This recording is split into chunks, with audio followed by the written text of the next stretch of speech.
Ang mga tindang kakanin ni Aling Sita. Isinulat ni Donna Melgar. Puto! Suman!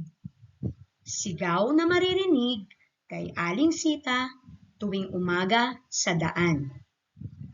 Si Aling Sita ay nagtitinda ng mga kakanin.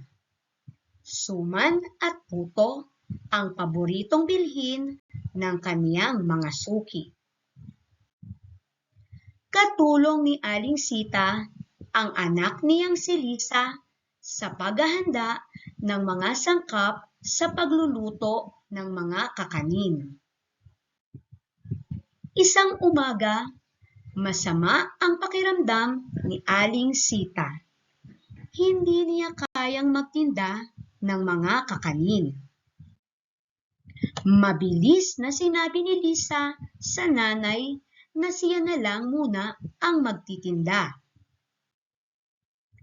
Puto! Suman! Bili na kayo!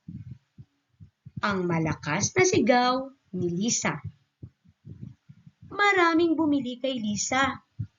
10 na suman ang kanyang naibenta at 9 na puto.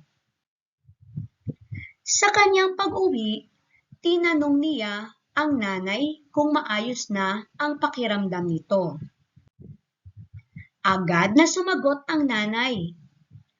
Anak, maayos na ang pakiramdam ko. Maraming salamat sa tulong mo. Niyakap ng mahigpit ni Aling Sita si Lisa.